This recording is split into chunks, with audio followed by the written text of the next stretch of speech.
부모에게 있어서 내 아이를 바라볼 때 좋을 때가 언제일까요?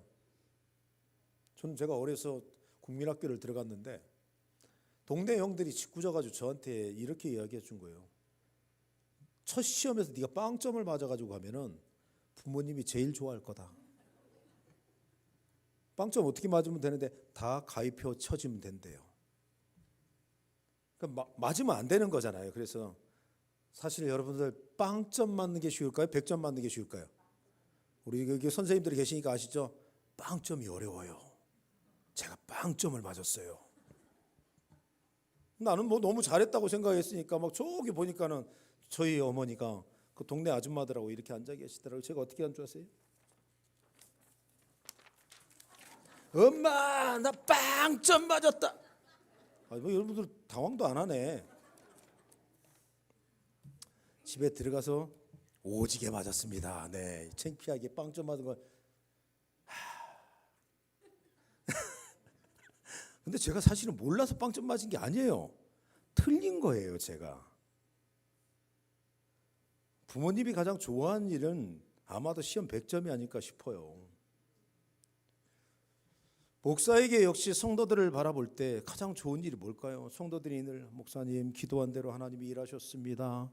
네, 말씀대로 행했더니 하나님의 역사가 있었습니다. 그래요, 뭐 아멘 할 때까지 한번 해보죠, 뭐. 네, 늘 하나님이 내 삶을 주장하십니다. 가장 슬픈 이야기도 해야겠죠. 가장 슬픈 얘기는 이겁니다. 목사님, 난 정말 믿음 따라 살았는데, 나는 정말 내가 할 수 있는 한 말씀대로 살았는데, 그런데 저는 왜 세상에서 이렇게 매일 억울한 일만 당할까요? 왜 하는 일마다 안 될까요? 사실 이 한마디의 말은요, 세상 논리와 하나님의 법 안에서 온 성도들이 늘 씨름하고 고민하는 그 내용이 사실은 이 한마디 속에 다 들어가 있습니다. 세상 논리대로 보면 내가 너무 바보 같은 거예요. 근데 말씀의 내용으로 보면 내가 너무나 잘하고 있는 건데, 그런데 나는 늘 억울한 일을 겪고 있더라는 겁니다. 아마 오늘 이 자리에서 예배드린 여러분들 모두는 하나님의 말씀대로 뜻하신 대로 살려 하는 분이 대부분이라 생각됩니다. 말씀대로 살아보려 하지만, 근데 또 우리는 말씀만이 있는 게 아니잖아요. 세상 논리도 우리 안에 있더라는 겁니다. 그러다 보니 우리가 살아내야 할 이 세상은요, 굉장히 냉혹합니다.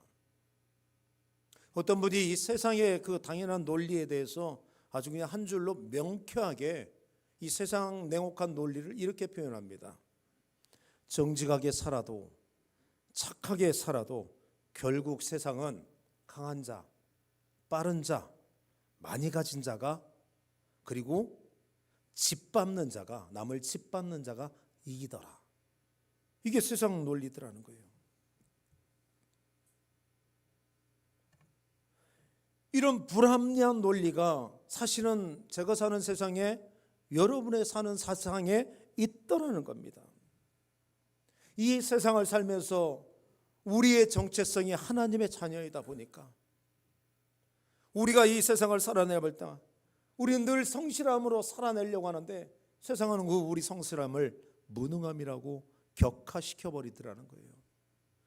우리는 믿음 따라 살아내면서 늘 말씀에 따라 우리를 가져가며 심리를 가주는 그런 양보를 행하는데, 우리를 향해서 이야기하는 사람들은 뭐라고 하냐면요, 네가 무능해서 그렇다고 이야기합니다. 그러다 보니까 우리 이전 세대 신앙의 선배들도, 그리고 오늘 현재를 살고 있는 우리 안에도 사실은 굉장히 많은 고민함이 있습니다. 왜 우리가 이런 억울한 일을 당해야 합니까? 그래서 성도들의 그런 내용을 볼 때마다 사실은 목사 안에서도 그들과 같은 마음으로 외치는 내용이 하나가 있습니다. 하나님, 이 불의가 어느 때까지 돼야 하는 겁니까? 이게 내 안에 있더라는 거예요.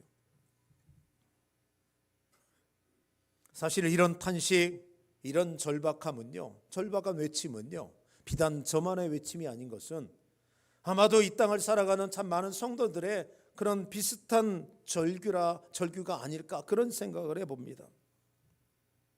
그런데 말입니다, 사단은요, 바로 이런 절규가 너무나 당연해 보이고, 그리고 왠지 그게 맞는 것 같아 보이는 바로 이 지점을 사단이 귀신같이 파고든다는 겁니다. 그리고 나서 살짝 우리에게 속삭이는 내용이 있습니다. 네가 세상에서 살려면 그 방법은 안 돼. 너도 약삭 발라줘야 돼. 너도 움켜쥐어야 돼. 너도 짓밟아야 돼. 라고 우리에게 늘 속삭인다는 겁니다. 오늘 우리는 성전에 올라가는 노래 10번째의 두 번째 말씀으로 시편 129편을 함께 나누는 가운데 있습니다. 저는 여러분에게 오늘 제 자신에게도 묻고 싶은 게 하나 있습니다.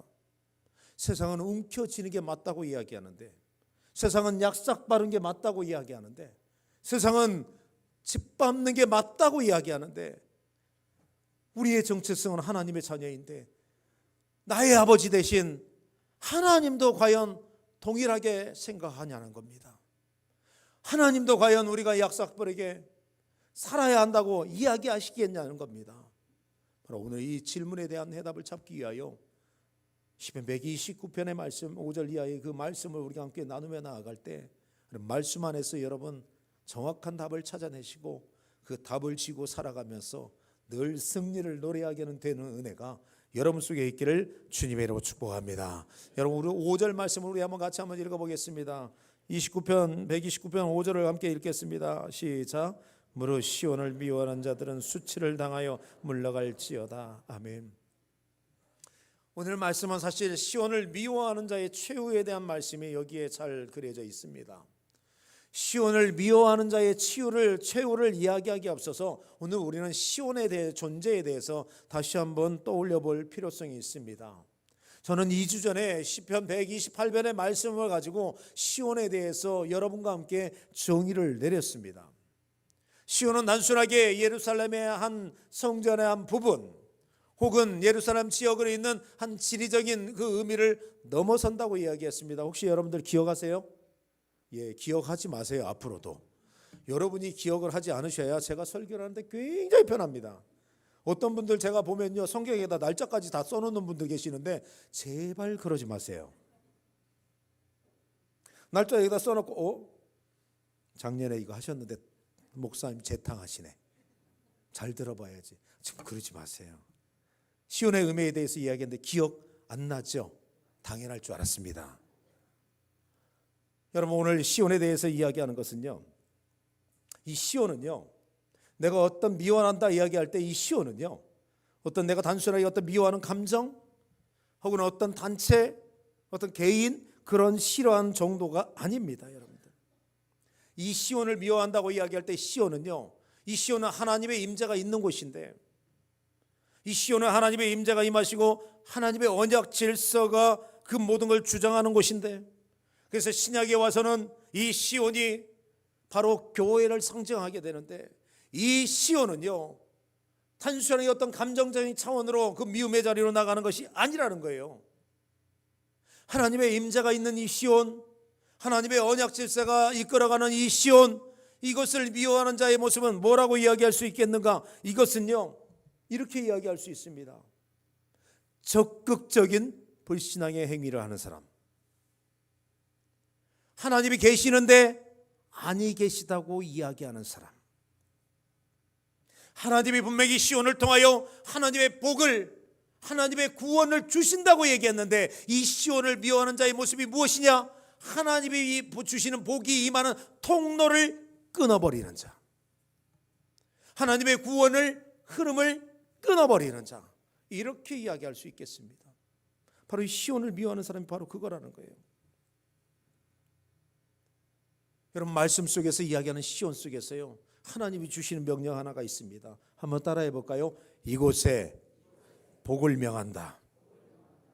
결국은 하나님의 정하신 이 시온에는 하나님의 복이 늘 명령이 이루어지는 곳이고 늘 복이 임하는 곳인데, 시온을 미워하는 자가 누구냐? 그 복을 받는 걸 막아내 버린다는 얘기예요. 결국은 이렇게 결론이 납니다. 시온을 미워하는 자가 누구냐? 하나님을 대적하는 자. 하나님의 복을 주시기로 작정하시고 하나님의 구원을 흘려보내기로 한 이 시온을 미워하고 싫어한다는 건요, 이제는 내가 하나님과 단절된 삶을 살겠습니다 라고 이야기하는 것과 다름없더라는 거예요. 스스로 하나님과 나를 고립시키는 자, 좀 더 심하게 말한다면 하나님 앞에 내가 영적인 자해를 하는 사람이 누구냐? 오늘 말씀 속에서 이야기되고 있는 시온을 미워하는 자라는 겁니다. 여러분, 오늘 시온을 미워하는 자에게 임할 결과에 대해서 오늘 말씀이 그 결과를 두 가지로 얘기해 줍니다. 하나는 수치와 물러감을 그가 당하게 된다는 겁니다. 수치는 그들이 온 힘을 다해 계획을 세웁니다. 하나님의 나라를 무너뜨리고 하나님의 백성들의 나아간 길을 막 막아냅니다. 그런데 오늘 그들이 수치를 당한다는 건 뭔 말이냐면요, 그들의 계획이 다 무너지게 되고 다 힘을 잃어버릴 거라는 거예요. 물러감을 당한다. 그들의 힘을 잃고 세력의 힘을 잃어버리는 거예요. 힘을 잃어버리고 앞으로 나아가려던 자들이 오히려 뒤로 거꾸로 후퇴하는 그런 일들이 벌어지게 된다라는 겁니다. 결국 시온이 미워하는 자를 통하여서 오늘 말씀 안에서 오늘 우리가 한 가지 확인하는 것이 있습니다. 세상은 강한 자가 이깁니다. 세상은 많이 배우고 많이 가진 자가 더 유리한 것을 확보합니다. 그런데 오늘 시온을 미워하는 자는 이 말씀 하나로 이야기하는 것은요, 세상 바깥에서 얻는 승리는 결국은 뒤로 물러가는 것만 남지만, 그러나 하나님 안에서 얻는 승리는 그것이 물러감으로 끝나지 않냐고 계속된다라는 것을 오늘 말씀을 통해서 오늘 이야기해 주고 있더라는 겁니다. 그러니 오늘 예배드리는 오늘 저와 여러분에게 있어서요, 분명히 우리가 하나 가지고 있는 게 있습니다. 하나님의 자녀라는 정체성을 우리가 갖고 있는데, 거기서 또 파생된 모습을 한번 확인해야 합니다. 과연 나는 시온을 미워하는 자인가, 아니면 시온을 사랑하는 자인가? 그것에 대한 답을 우리가 가져야 한다는 겁니다. 그러면 분명히 시온을 미워하는 자의 모습이 이렇게 준엄한 심판으로 다가오는데, 오늘 우리가 이 시온을 미워하는 자의 모습에 대해서 오늘 우리가 어떻게 생각해야 하는지 한번 생각해 봐야 합니다. 이 시온을 미워하는 자라는 게 꼭 성경에 기록된 이스라엘의 역사, 그래서 오늘 3000년 전에 역사적 이스라엘 백성들을 대적하고 그들을 괴롭히던 그들이었을까? 그래서 그들의 옛 이야기를 통하여 나타나는 것이 시온을 미워하는 자일까? 그렇지 않습니다. 왜냐하면 그들의 대적은요, 이미 3000년 전에 사라졌습니다. 이스라엘을 괴롭히며 신음하게 하고 절망하게 했던 그들은 다 사라졌더라는 거예요. 그런데 그들의 대적은 사라졌을지라도 시온을 미워하게 하는 영은 3000년이 지난 지금도 여전히 우리 주변에서 역사하고 있더라는 겁니다. 구약의 시온을 이어가고 있는 바로 이 교회를 노골적으로 대적하고 교회 안에 있는 온 성도들을 노골적으로 무너뜨리게 하는 그런 교묘한 시도가 우리 안에 많이 존재하고 있다는 겁니다. 그러므로 오늘 11월 둘째 주일 예배드리는 우리 안에 물어야 할 질문이 또 하나 나옵니다. 우리 안에, 우리가 살고 있는 이 시대에 시온을 대적하는 자는 누구인가? 과연 누가 시온을 대적하는 겁니다. 물론 눈에 보이는 조롱 혹은 여러 가지 핍박의 내용이 안고 있는 세상의 인본주의의 도전, 그것이 맞습니다. 시온을 대적하는 내용일 수 있습니다. 그러나 그보다 더 중요한 내용은 따로 있더라는 겁니다. 바로 그것들이 어떤 외적인 모습으로만 우리에게 존재하지 않는다라는 겁니다. 교회의 본질을 무너뜨리려고 교묘하게 역사하는 존재가 우리 안에 참 많이 있더라는 겁니다. 우선은 외적인 대적이라 이야기하겠습니다. 외적인 대적의 중심은요, 이런 겁니다. 하나님 없어도 충분하다. 하나님 없어도 된다는 이성적인 생각들, 인본주의의 극강을 이루는 이런 내용들이 바로 우리의 외적인 대적이 되겠습니다. 그러나 이런 외적인 대적도 무섭지만 진짜 우리를 더 가슴 아프게 하는 것은요, 교회의 내적인 대적입니다. 우리가 함께 드리고 있는 이 교회 안에 우리의 내부에서부터 흔들어버리는 그런 외적인 대적의 내용들이 우리 안에 있더라는 겁니다. 뭘까요? 성도 개개인을 실망시키게 하는 교회의 타락한 모습, 혹은 혼탁한 모습, 혹은 위선, 목사가 가지고 있는 위선, 장로가 가지고 있는 위선, 권사가 가지고 있는 위선, 여러 성도들이 가지고 있는 위선, 바로 이런 내용이라 이야기할 수 있겠습니다.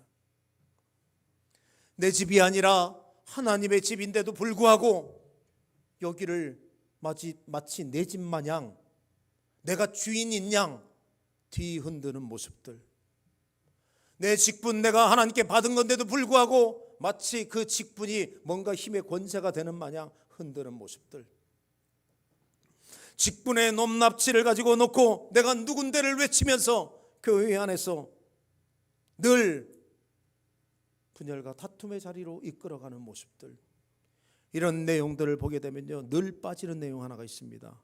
그들 안에는요, 이 일이 과연 하나님의 뜻에 맞습니까? 라고 묻는 기도가 없더라는 거예요. 기도 없이 내 마음대로 모든 것을 판단해내고 있더라는 겁니다. 이 밖에도 교회를 무너뜨리는 요소는 굉장히 많이 있습니다. 이 시간 목사는 피토하는 심정으로 여러분에게 이야기하겠습니다. 바로 그런 모습들 하나하나가 이 시대에 정말 생명이 있어야 하고, 이 시대에 복이 선언되어야 하며, 이 시대에 구원이 임할 통로된 여기를 무너뜨리는 어둠의 그림자라는 것을 여러분이 기억하셨으면 좋겠습니다. 더 놀라운 사실 하나 말씀드릴까요? 그 이면에는요, 어김없이 사단의 계략이 존재한다는 겁니다. 어김없이. 여기서 우리는 하나님의 자녀라는 정체성을 가지고 있다고 이야기했습니다. 내가 하나님의 정체성인 자녀의 정체성을 갖고 있는 성도가 이 땅을 살아가면서 여러 가지 영적인 싸움을 하게 되는데, 성도가 싸우고 있는 이 영적 전쟁이 어떤 내용인지 오늘 우리가 알아야 한다는 이야기입니다. 우리는 하나의 싸움만 하지 않고 있습니다. 두 전선에서 두 세력을 동시에 우리가 감당하고 있더라는 겁니다. 밖으로는 냉담함과 몰리에를 이끄는 세상의 인본주의와 우리가 싸우고 있고요, 안에서는요, 내부의 적들과 오늘 우리가 싸워내야 한다는 겁니다. 그것도 교회 공동체의 이름으로 이 안에서 우리가 그 아픔들을 견뎌내야 한다는 겁니다. 서로 간에 격려하고 위로하고 그렇게 세워주는 모습이 아니라 서로 아프게 하는 일들이 굉장히 많습니다. 이렇게 해서 우리는 지금 신앙생활을 하고 있습니다. 밖에서 던져오는 도전도 우리가 싸워내야 하고, 안에서 있는 도전도 우리가 싸워야 하는데, 그런데 우리는 잘합니다. 오늘은 굉장히 무거운 주제일 수밖에 없습니다. 잘하는 내용이 뭐냐면요, 밖에서 돌을 던지는 것보다 안에서 찌르는 것이 더 아프고 더 슬프다는 겁니다. 매일 나와 함께 예배드리고 있던 그 옆에 있는 사람의 작은 말 한마디가 내 가슴을 후벼 파버리고, 매일 나와 함께 신앙생활하고 있는 그의 작은 행동 하나가 나에게 굉장히 큰 슬픔을 주고 상처를 남겨내고 있더라는 겁니다. 그래서 정말 이런 싸움을 피하고 싶은데, 그런데 주님 오시는 그날까지 이런 영적인 싸움을, 이중적인 싸움을 내가 늘 감당해내야 하는 것이 피할 수 없는 현실이라는 겁니다. 우리가 바로 이렇게 복잡하고 어려운 현실 속에 오늘 시편 129편 마지막 말씀은 우리에게 놀라운 선포를 하며 동시에 위로와 함께 더불어서 우리에게 정말 심각한 경각심을 전해줍니다. 먼저 경고입니다. 내 삶에서 시온을 향한 내 태도를 점검해야 한다는 겁니다. 분명히 시온은 하나님의 말씀에 복이 임하고 구원이 임하는 통로라 이야기했습니다. 따라서 교회를 외면하거나 교회를 등 돌리거나 교회 안에서 불편한 일을 만들어내거나 여러 가지 시끄럽고 소란한 일을 만들어내는 이 내용들은 결코 하나님 앞에서 복이 되지 못한다는 것을 여러분이 기억하셔야 합니다. 그래서 만약에 오늘 저와 여러분이 혹이라도 이 교회를 흔드는 자리에 세워지게 된다면 여러분 어떻게 이해하시면 정확하냐면요, 이렇게 이해하시면 되겠습니다. 하나님, 저는 하나님이 정하신 방식대로 주는 복을 받지 않기로 결정하겠습니다. 나는 내 뜻대로 살겠습니다. 하나님 면전 앞에서 외치는 거와 똑같다라는 겁니다. 그런 의미에서요,